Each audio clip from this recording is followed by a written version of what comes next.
नमस्कार दोस्तों, स्वागत है एक बार फिर आपके अपने YouTube चैनल जीवा स्टडी पर। मैं वरिष्ठ अध्यापक मुकेश कुमार जांगड़ आपका स्वागत करता हूं। तो अपन जो कलाम दर आज जो offline test series RPSC second grade GK paper 1 वो देख रहे थे, और आज हम देखेंगे फाइनल टेस्ट 4 जो अंतिम आपका फुल लेंथ टेस्ट हुआ है वो। और इसमें मैं आपको सिर्फ और सिर्फ जो है 20 क्वेश्चन साइकोलॉजी के करवाऊंगा। फाइनल 3 में मैंने जो है आपको 20 क्वेश्चन साइकोलॉजी के करवा दिए, 30 क्वेश्चन जीके के बचे हुए थे, बाकी वो भी करवा दिए थे। तो अब 30 क्वेश्चन वो प्लस में इसके 80 क्वेश्चन जीके के जो बचे हुए हैं, उनमें से कोई ऐसा क्वेश्चन जो मेरे को लगता है कि आपको पता होना चाहिए, थोड़ा हार्ड टाइप से क्वेश्चन है, उसको मैं टेलीग्राम ग्रुप पर सोल्व करके डाल दूंगा। बाकी सारे क्वेश्चन करवाने का अब कोई फायदा नहीं है, कारण कि अब एग्जाम पास में आ गया तो ज्यादा आपको लोड नहीं लेना है, ठीक है। फिर भी अगर कोई क्वेश्चन आपको हार्ड लग रहा है तो उसका सॉल्यूशन मैं जो है टेलीग्राम ग्रुप में डाल दूंगा, जिसका लिंक डिस्क्रिप्शन में दिया हुआ है। पहले हम साइकोलॉजी के जो है 20 क्वेश्चन देख लेते हैं। विकास के संदर्भ में कौन सा कथन असत्य है? एकदम इजी क्वेश्चन है। विकास पूर्वानुमान होता है, बिल्कुल अपन जो है विकास की भविष्यवाणी कर सकते हैं, पहले से अनुमान लगा सकते हैं। वर्तुलाकार प्रक्रिया होती है, विकास की गति पता ही आपको वर्तुलाकार होती है, ठीक है। विकास एक संचयी प्रक्रिया होती है, बिल्कुल होती है, लेकिन विकास विशिष्ट से सामान्य की तरफ नहीं होता है, सामान्य से विशिष्ट की तरफ होता है, ठीक है। सामान्य से विशिष्ट की तरफ होता है विकास, तो ये आपको ध्यान में रखना है। फिर आता है आपका क्वेश्चन नंबर 49। मेस्लो द्वारा प्रदत्त आवश्यकता सोपानिकी का सर्वोच्च चरण कौन सा है? मैं कई बार आपको करवा चुका, वापस मैं करवा देता हूं। अब्राहम मेस्लो द्वारा जो है ये 5 आपके जो है आवश्यकता के चरण दिए हुए थे। सबसे पहले होती है शारीरिक आवश्यकता। कौन सी? शारीरिक आवश्यकता, या अपन कह सकते हैं जैविक आवश्यकता, ठीक है। दूसरी जो आवश्यकता होती है आपकी होती है सुरक्षा की आवश्यकता। तीसरी आपकी आवश्यकता है आत्मीयता की या प्रेम की आवश्यकता। आत्मीयता मतलब प्रेम। चौथी आपकी आवश्यकता है सम्मान की आवश्यकता, और पांचवी होती है आत्मसिद्धि की आवश्यकता। किसकी? आत्मसिद्धि की आवश्यकता। तो सर्वोच्च चरण पूछा तो सर्वोच्च क्या हो गया आपका? आत्मसिद्धि। ऑप्शन नंबर 3 सबसे ऊपर होता है वो सर्वोच्च होता है, ठीक है, सर्वोच्च। और इसमें भी ध्यान में रख लेना, इन दोनों को उच्च माना गया है, ठीक है। और नीचे वाले जो 3 है इनको निम्न माना गया है, और सबसे निम्न कौन सा हो गया आपका? शारीरिक आवश्यकता, ठीक है, निम्नतम कह सकते हैं इसको। तो ये आपको ध्यान में रखना है। तो उत्तर जाएगा ऑप्शन नंबर 3। Question number 50। स्प्रेंजर जो है उनके वर्गीकरण में प्रदत्त गुण कौन सा नहीं है? स्प्रेंजर ने जो है व्यक्तित्व का वर्गीकरण किया था। किसका किया था? व्यक्तित्व का वर्गीकरण किया था। और स्प्रेंजर जो है इन्होंने व्यक्तित्व के जो वर्गीकरण बताए थे उनके नाम मैं आपको बता देता हूं। सबसे पहला राजनीतिक उनमें शामिल है, बिल्कुल राजनीतिक शामिल है। दूसरा जो है आपका ध्यान में रखना धार्मिक शामिल है, बिल्कुल। आर्थिक शामिल है, बिल्कुल। 3 तो ये हो गए। फिर जो अपन बात करते हैं इनके अलावा सैद्धांतिक। कौन सा? सैद्धांतिक, चौथा, ठीक है। पहला ये हो गया, दूसरा ये हो गया, तीसरा ये हो गया, चौथा हो गया आपका सैद्धांतिक, ठीक है। पांचवा जो है आपका सैद्धांतिक के बाद में जो है एक कलात्मक। कौन सा? कलात्मक। और कलात्मक को इंग्लिश में एस्थेटिक कहते हैं। तो हो सकता है आपके कई बार इंग्लिश में लिखा जाए, तो ध्यान में रख लेना, कलात्मक को क्या कहते हैं? एस्थेटिक कहते हैं। तो सैद्धांतिक, आर्थिक, कलात्मक, सामाजिक, राजनीतिक और धार्मिक, ये जो है आपके कुल मिला के 5 वर्गीकरण आपको पता होने चाहिए, ठीक है। तो इसका जो है आपका सामाजिक मैंने लिखवाया नहीं ना, नहीं सामाजिक है नहीं, तो छठा हो गया, 5 नहीं 6, इसमें सामाजिक हो जाएगा, ठीक है। तो राजनीतिक, धार्मिक, आर्थिक, सैद्धांतिक, कलात्मक और सामाजिक। कलात्मक का ध्यान में रखना, इसको एस्थेटिक कहते हैं। कई बार जो है क्वेश्चन ये आया लेकिन इंग्लिश में लिखा हुआ है, कलात्मक नहीं लिखा हुआ है, तो एस्थेटिक जो है आपको नाम याद में रखना है। Question number 51। व्यक्तित्व वर्गीकरण की प्रक्षेपी विधि कौन सी है? प्रक्षेपी मतलब प्रोजेक्टिव मेथड जो आपका कौन सा है? और प्रोजेक्टिव मेथड जो होते हैं आपके, जो प्रक्षेपी विधि होती है इसमें कौन कौन से मेथड आते हैं? जो आपका विषय आत्मबोध परीक्षण है, टीएटी कहते हैं जिसको, ठीक है। बालक का जो है अंतर्बोध परीक्षण, सीएटी है। रोडसा स्याही धाबा परीक्षण है, ठीक है, वो इसमें आता है, ठीक है। इसके अलावा जो है आपका वाक्य पूर्ति, वो भी इसी में आता है। 1 मिनट, वाक्य पूर्ति जो है वो भी किस में आता है? प्रक्षेपी में आता है। और इसके अलावा अगर अपन बात करें तो रोजनविग का जो चित्र नारिस है, रोजेनवेग का चित्र नारिस्य या चित्र नैराश्य, यह भी जो है परीक्षण इसी में आता है। तो ये आपके क्या होते हैं? प्रक्षेपी। MMPI 16 PF प्रश्नावली, और ये जो आपके क्या होते हैं? व्यक्तित्व आविष्कारिता परीक्षण होते हैं। व्यक्तित्व आविष्कारिता परीक्षण, आविष्कारिता परीक्षण होते हैं ये। तो ये आपको ध्यान में रखना है। अगला क्वेश्चन, क्वेश्चन नंबर 52। फ्राइड की मनोलैंगिक अवस्था में किसका संबंध उत्तर बाल्य अवस्था से है? तो फ्राइड का जो मनोलैंगिक सिद्धांत है उसमें आपको पता है ये 5 अवस्थाएं होती है। सबसे पहले मुख्य अवस्था जो जन्म से 2 वर्ष तक होती है, जन्म से 2 वर्ष तक। दूसरी गुदी अवस्था होती है जो 2 से 4 वर्ष तक होती है, ठीक है। तीसरी जो अवस्था होती है आपकी उसका नाम हो गया लिंग अवस्था, कौन सी इसमें ऑप्शन में नहीं है वो, लिंग अवस्था। और लिंग अवस्था जो है आपकी ये कहां से हो गई, 4 से 6 वर्ष तक हो गई, ठीक है। और इसी लिंग अवस्था को क्या कहते हैं अपन, इसी लिंग अवस्था में जो है इलेक्ट्रा और ओडिपस ग्रंथि जो होती है, इलेक्ट्रा व ओडिपस ग्रंथि का विकास होता है, ओडिपस ग्रंथि, ठीक है। क्योंकि ओडिपस ग्रंथि, इलेक्ट्रा ग्रंथि लड़कियों में होती है और इलेक्ट्रा लड़कियों में होती है, ओडिपस लड़के में होती है, ये आपको ध्यान में रखना। फिर चौथी अवस्था होगी सुप्तावस्था। और सुप्तावस्था जो है आपकी कहां से होगी, 6 से या फिर 7 से कह सकते हो, ये 6 से 7 वर्ष तक होती है, तो 6 से या 7 से लेकर 11 वर्ष तक होती है, ठीक है। और फिर जननांगी अवस्था जो होती है वो 11 प्लस होती है। तो यहां पर बोले बाल्यावस्था, और बाल्यावस्था का क्रम कौन सा होता है, 6 जो है आपका जस्ट उत्तर बाल्यावस्था मतलब जाती हुई बाल्यावस्था। तो उत्तर बाल्यावस्था कौन सी होगी, किशोरावस्था से जस्ट पहले की, यानी कि 12 वर्ष या 11 वर्ष से पहले की। तो इसका उत्तर कौन सा हो जाएगा, ऑप्शन नंबर 3 सुप्तावस्था। कौन सा हो जाएगा, सुप्तावस्था, क्योंकि फिर 12 से जो है आप मान सकते हो या 13 से जो है आपका किशोरावस्था शुरू हो जाती है। क्वेश्चन नंबर 53, बुद्धि के सिद्धांतों में जो सामान्य कारक है उसकी कौन सी विशेषता नहीं है, ठीक है। ये आपका जो है बुद्धि का जो द्विकारक सिद्धांत है, कौन सा सिद्धांत, द्विकारक सिद्धांत वहां से लिया गया है। और द्विकारक सिद्धांत जो है आपका वो किसने दिया, द्विकारक जो है आपका स्पीयरमैन ने दिया था। किसने, स्पीयरमैन ने। इसमें एक इन्होंने जो है कौन सा सामान्य कारक और दूसरा एक बताया विशिष्ट कारक। कौन सा, विशिष्ट कारक। अब बोला कि कौन सी विशेषता सामान्य कारक की नहीं है, ये एक जन्मजात होता है, बिल्कुल जन्मजात होता है, और विशिष्ट कारक होता है अर्जित। क्या होता है, ये अर्जित कारक है। हालांकि ये सब चर्चा अपन पहले कर चुके हैं, अलग से साइकोलॉजी की मैंने पीडीएफ भी, सॉरी वो प्लेलिस्ट भी बना रखी है, वो भी आप जरूर देखें। फिर है वंशक्रम से प्रभावित होती है, तो जन्मजात है तो वंशक्रम से बिल्कुल प्रभावित होगी, ठीक है।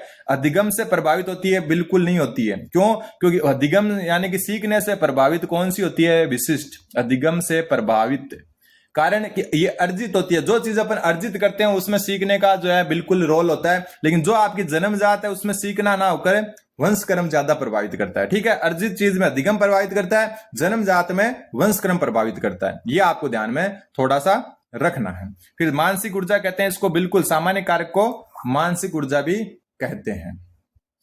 अगला क्वेश्चन, क्वेश्चन नंबर 54, निम्नलिखित में से असुमेलित बताओ। सबसे पहले संक्रिया, विषय वस्तु और उत्पाद। यह आपका गिलफोर्ड के सिद्धांत जो है, आपका गिलफोर्ड का त्रिआयामी सिद्धांत। कौन सा सिद्धांत है, त्रिआयामी या संरचना जो सिद्धांत आपका उससे जो है लिया गया है, ठीक है। अब जो है आपने यहां पर बोला कि ये संक्रिया में ये है या नहीं, विषय वस्तु में ये है या नहीं, उत्पाद में ये है या नहीं, ये पूछा है। तो सबसे पहले अपन बात करें कि संक्रिया में संज्ञान, तो संक्रिया में संज्ञान है, बिल्कुल है, ठीक है। फिर आता है आपका विषय वस्तु में दृश्य है, बिल्कुल है।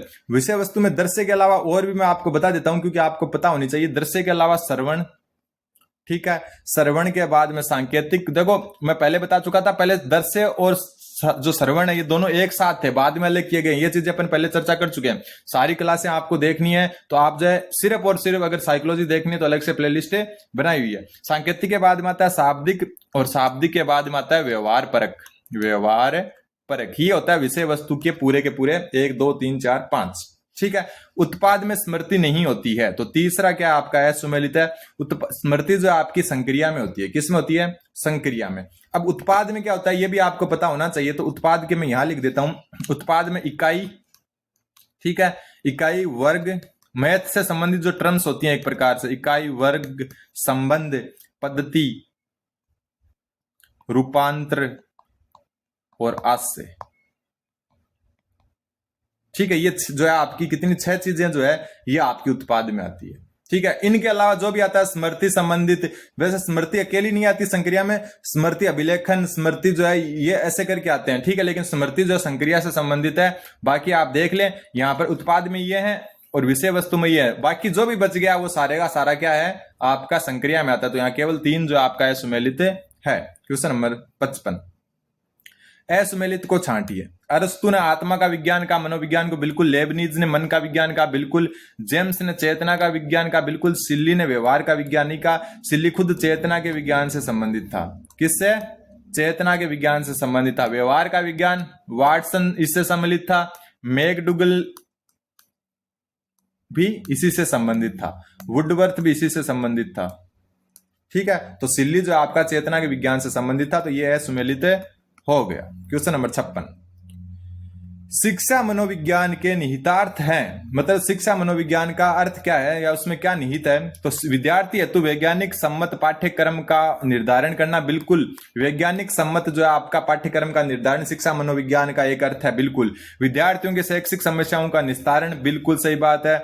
शिक्षक में व्यवसायिक कार्य कुशलता का विकास, तो ये भी बिल्कुल सही बात है। उपयुक्त सभी इसका उत्तर हो जाएगा। एकदम इजी आई है साइकोलॉजी, और जो आपका आरपीएससी सेकंड ग्रेड है उसमें भी अभी तक इजी ही आ रही है, सबसे इजी साइकोलॉजी आ रही है। नंबर आपके कटने नहीं चाहिए, तो उत्तर उपयुक्त सभी हो जाएगा। क्वेश्चन नंबर 57, अभिवर्ती के प्रकार नहीं है।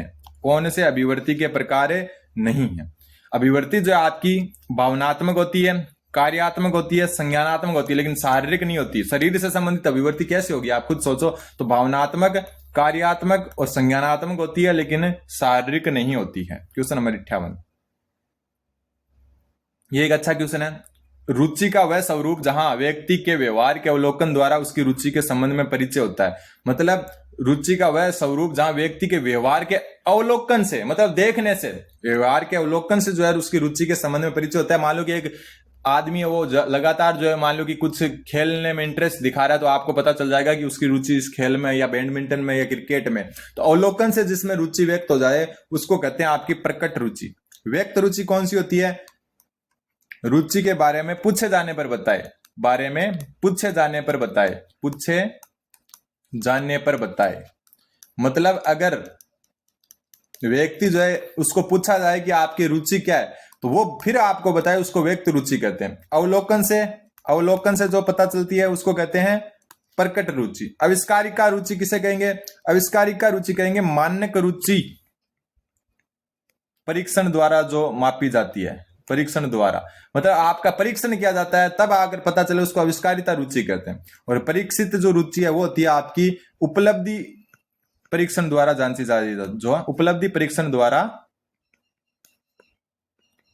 जांची जाए उसको कहते हैं आपका कौन सी? परीक्षित रुचि। तो इसका उत्तर हो जाएगा ऑप्शन नंबर 2। क्वेश्चन नंबर 59, किस बुद्धि लब्धि के ऊपर के बाद बच्चों को शिक्षित किया जा सकता है? मतलब एक बुद्धि लब्धि जिसमें मतलब सामान्य से कम है लेकिन शिक्षित किया जा सकता है, तो वो 70 से ऊपर है। अगर 70 से नीचे कोई अगर बुद्धि लब्धि है, जैसे ये है, फिर उनको शिक्षित करना मुश्किल हो जाता है, या फिर जो है मतलब पॉसिबल ही नहीं है। तो बुद्धि लब्धि 70 से अगर ऊपर है कोई है, भले 100 से कम है लेकिन 70 से ऊपर है, सामान्य से कम होते हुए भी उनको पढ़ाया जा सकता है, लेकिन 70 से भी कम है तो फिर नहीं पढ़ाया जा सकता। फिर समायोजन की युक्तियों में एक बच्चा स्कूल में लेट आने का कारण बताया कि बारिश हो रही थी इसलिए टेम्पो नहीं मिला। तो वो कौन सी युक्ति है? मतलब बारिश के कारण टेम्पो नहीं मिला, ये कौन सी युक्ति है? लेट आने पर वो क्या बोलता है कि बारिश के कारण क्या नहीं मिला? टेम्पो नहीं मिला। तो ये युक्ति आपकी कौन सी है? तो ये आ जाती है आपकी युक्तिकरण में। किसमें आ जाती है? युक्तिकरण में। ठीक है। विस्थापन मतलब अपना गुस्सा कहीं दूसरे पर विस्थापित कर देना। प्रक्षेपण जो आपका मतलब है दोषारोपण कर देना किसी पर। तो ये चीजें अपन बहुत बार कर चुके हैं। ठीक है, तो ये आपको ध्यान में रखना है। क्वेश्चन नंबर 61, निर्मितवादी शिक्षक जो है, सॉरी निर्मितवादी जो अधिगम है उसमें शिक्षक की क्या भूमिका है? कल वाली क्लास में ही मैंने बताया था। इसमें जो है आपका शिक्षक एक फैसिलिटेटर होता है, मतलब सुविधा प्रदाता या फिर हम कह सकते हैं मार्गदर्शक होता है। तो उत्तर इसका ऑप्शन नंबर 2 हो जाएगा। ठीक है। निर्मितवादी जो अधिगम है या रचनावादी अधिगम है उसमें शिक्षक की भूमिका एक फैसिलिटेटर या फिर जो एक मार्गदर्शक की होती है। ध्यान में रखना। क्वेश्चन में अगर ऑप्शन ये आ जाता सुविधा प्रदाता तो उसकी भी उत्तर जो है वही माना जाता। अगला question, question number 62, the condition of learning पुस्तक के लेखक कौन है? तो रॉबर्ट गेन है। ठीक है, ये तो एकदम डायरेक्ट याद रखना। और वैसे ये जो क्वेश्चन बहुत चर्चित क्वेश्चन आराम से आ जाता है। द कंडीशन ऑफ लर्निंग बराबर रॉबर्ट गेन है। क्वेश्चन नंबर 63, एक सकारात्मक दंड सदैव। अब देखो ये चीज मैं 2 बार बता चुका, वापस बता देता हूं। सबसे पहले अगर नाम आ जाए सकारात्मक, एक आ जाए नकारात्मक, नकारात्मक, ऊपर एक आ जाए पुनर्बलन या सबलीकरण, पुनर्बलन, और एक आ जाए दंड। ठीक है, कलर चेंज करते हैं ताकि थोड़ा अच्छे से समझ में आ जाए आपको। सकारात्मक में क्या होता है? उद्दीपक देना, इसमें उद्दीपक दिया जाता है, और इसमें उद्दीपक हटाना, उसमें उद्दीपक हटाना आता है। ठीक है। पुनर्बलन में क्या होता है? अवांछित जो आपका या अनुक्रिया है वो क्या होती है? अवांछित अनुक्रिया में वृद्धि होती है, इसमें अवांछित में कमी होती है। अब कोई ये बोले सकारात्मक पुनर्बलन, तो क्या होगा? उद्दीपक देना और वृद्धि होना, मतलब कोई चीज देने पर अगर वृद्धि हो जाए तो सकारात्मक पुनर्बलन में। नकारात्मक पुनर्बलन कौन सा होगा? जिसमें कोई चीज हटा दी और जो है अनुक्रिया में वृद्धि हो गई। ठीक है। सकारात्मक दंड किसे कहेंगे? कि कोई उद्दीपक देना और व्यवहार में कमी होना, तो उसको कहेंगे आप है सकारात्मक दंड। नकारात्मक दंड किस में कहेंगे? कि कोई उद्दीपक हटाया और उससे व्यवहार में कमी हुई, तो उसको कहेंगे नकारात्मक दंड। तो ये आपको एक टेबल याद रखनी है। तो सकारात्मक दंड और दंड, सकारात्मक दंड में क्या होता है? उद्दीपक देने पर अनुक्रिया में क्या आती है? कमी। तो कमी आएगी तो मतलब अवांछित अनुक्रिया घटती है। ऑप्शन नंबर 2 उत्तर हो जाएगा। क्वेश्चन नंबर 64, थार्नडाइक द्वारा प्रदत्त अधिगम अंतरण का समरूप तत्व का सिद्धांत अधिगम के किस नियम से संबंधित है? तो समरूप तत्व मतलब सादृश्यता द्वारा अनुक्रिया। सामने समरूप सादृश्यता एक ही बात होती है। एकदम इजी क्वेश्चन था, कोई मेरे को नहीं लगता इसमें कोई हार्ड बात है। क्वेश्चन नंबर 65, भूल भुलैया प्रयोग से संबंधित मनोवैज्ञानिक कौन है? भूल भुलैया जो आपका प्रयोग है ये आपका टोलमैन ने किया है, ध्यान रख लेना। ठीक है। टोलमैन जिनका चिन्ह सिद्धांत जो आपका चिन्ह सिद्धांत जो इन्हीं के द्वारा दिया गया है, तो टोलमैन द्वारा ही ये भूल भुलैया प्रयोग आपका किया गया था। फिर है क्वेश्चन नंबर 66, ये एक अच्छा क्वेश्चन है। ठीक है। मौजूदा ज्ञान में नई जानकारी जोड़ना। ठीक है। मौजूदा ज्ञान में नई जानकारी जोड़ना जो है वो क्या कहलाता है? तो आत्म सातीकरण कहलाता है। क्या कहलाता है? आत्म सातीकरण।